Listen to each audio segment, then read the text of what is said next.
আজকের এই ভিডিওতে রয়েছে এই মুহূর্তের বড় একটি আপডেট আপনাদের সকলের জন্য।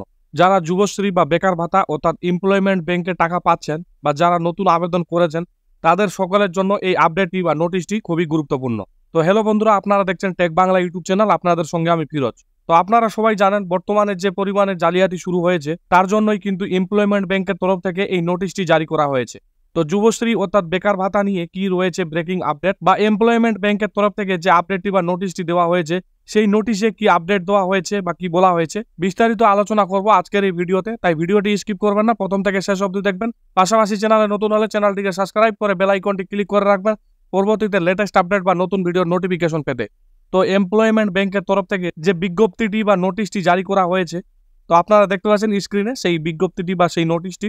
তো এখানে বলা হয়েছে এমপ্লয়মেন্ট ব্যাংকে নথিভুক্ত সকল প্রার্থীকে জানানো হচ্ছে যে আগামী 18/11/2024 থেকে এমপ্লয়মেন্ট ব্যাংকে লগ ইন করার পদ্ধতি, পাসওয়ার্ড এবং ওটিপি নির্ভর হতে চলেছে।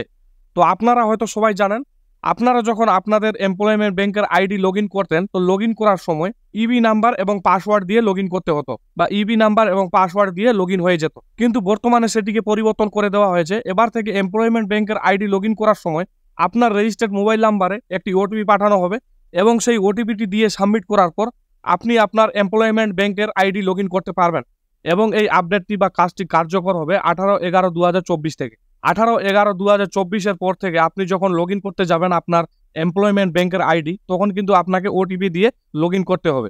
তো আপনারা এখানে দেখতে পাচ্ছেন বর্তমানে এখনো আপডেট করা হয়নি। আজকে যেহেতু 17 তারিখ, আমি ভিডিওটি 17 তারিখে রেকর্ড করছি। কালকে 18 তারিখ, 18 তারিখের পর থেকে এই লগ ইন পেজটিকে চেঞ্জ করে দেওয়া হবে। তো এখানে আপনারা দেখতে পাচ্ছেন ইউজার নেম। তো এই ইউজার নেমের ঘরে আপনাদের ইবি নাম্বারটি দিতে হতো বা ইউজার নেমটি দিতে হতো। ইউজার নেমটি দেওয়ার পর এখানে আপনারা দেখতে পাচ্ছেন পাসওয়ার্ড। তো এখানে আপনাদের পাসওয়ার্ডটি দিয়ে এখানে আপনারা দেখতে পাচ্ছেন ক্যাপচার, এই ক্যাপচার কোডটি বসিয়ে আপনারা সাবমিট করে দিলেই আপনাদের প্রোফাইলটি লগ ইন হয়ে যেত বা আপনার আইডিটি লগ ইন হয়ে যেত। 18 তারিখের পর কিন্তু আপনার ইবি নাম্বারটি বসিয়ে দেওয়ার পর বা আপনার ইউজার নেমটি বসিয়ে দেওয়ার পর এবং আপনার পাসওয়ার্ডটি বসিয়ে দেওয়ার পর আপনাকে ক্যাপচার কোডটি বসাতে হবে। ক্যাপচার কোডটি বসিয়ে দেওয়ার পর সাবমিট করে দিলেই আপনার এমপ্লয়মেন্ট ব্যাংকে বা বেকার ভাতায় যে মোবাইল নাম্বারটি রেজিস্টার্ড আছে সেই মোবাইল নাম্বারে ওটিপি যাবে এবং সেই ওটিপিটি আপনাকে এখানে ইনপুট করতে হবে বা ইন্টার করতে হবে। ইন্টার করে দেওয়ার পর আপনাকে সাবমিট করতে হবে। সাবমিট করে দেওয়ার পর আপনার আইডিটি আপনি লগ ইন করতে পারবেন বা আপনার প্রোফাইলটি আপনি খুলতে পারবেন। এরপরে এখানে বলা হয়েছে এবং এর জন্য তাদের এমপ্লয়মেন্ট ব্যাংকের প্রোফাইলে দেওয়া মোবাইল নাম্বারটি বৈধ হওয়া বাধ্যতামূলক। যে সকল প্রার্থীর মোবাইল নাম্বারটি বৈধ নয় অথবা প্রোফাইলে দেওয়া নেই তাদের অনুরোধ করা হচ্ছে তারা অবিলম্বে নিকটবর্তী এমপ্লয়মেন্ট এক্সচেঞ্জে গিয়ে এই কাজটি করে নেবেন। তো এখানে বলা হয়েছে আপনারা হয়তো সবাই জানেন যারা যুবশ্রী বা বেকার ভাতার টাকা পাচ্ছেন বা যারা নতুন নাম নথিভুক্ত করার জন্য আবেদন করেছেন, আবেদন করার সময় যে মোবাইল নাম্বারটি দিয়ে রেজিস্ট্রেশন করেছিলেন সেই মোবাইল নাম্বারেই সমস্ত কিছু আপডেট দেওয়া হয়। তো আপনার যদি রেজিস্টার্ড মোবাইল নাম্বারটি হারিয়ে যায় বা যে কোনো কারণে বন্ধ হয়ে যায় তাহলে আপনাকে আপনার নিকটবর্তী এমপ্লয়মেন্ট এক্সচেঞ্জ অফিসে গিয়ে আপনার মোবাইল নাম্বারটি পরিবর্তন করে নিতে হবে।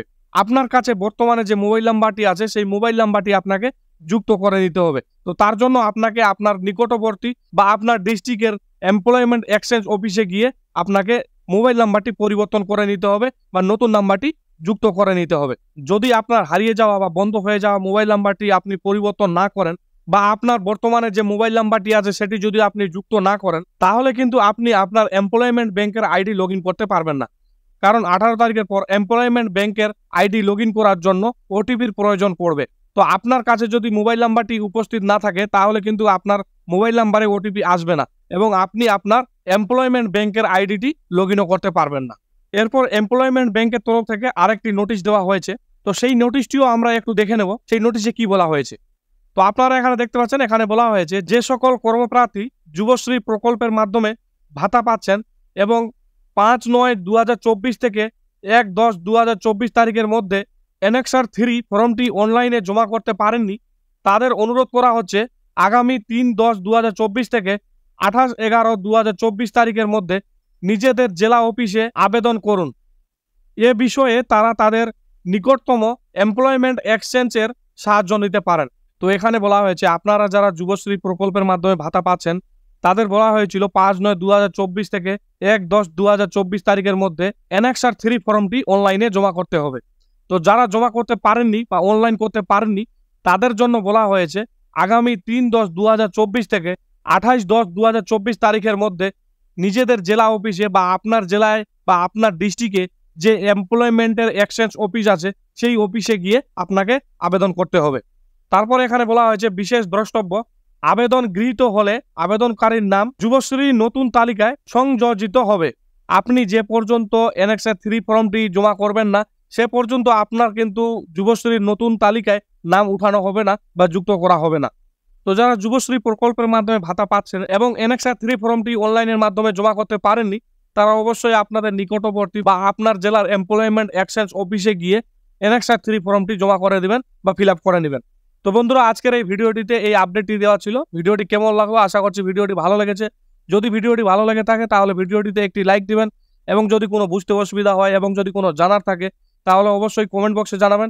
পাশাপাশি চ্যানেলে নতুন হলে চ্যানেলটিকে সাবস্ক্রাইব করে বেল আইকনটি ক্লিক করে রাখবেন পরবর্তীতে লেটেস্ট আপডেট বা নতুন ভিডিওর নোটিফিকেশন পেতে। তো আজকের মতো এখানে সমাপ্তি করছি। দেখা হচ্ছে আগামীকাল আবারও কোনো নতুন একটি ভিডিওতে। ততক্ষণে সুস্থ থাকুন, নিরাপদে থাকুন। ধন্যবাদ।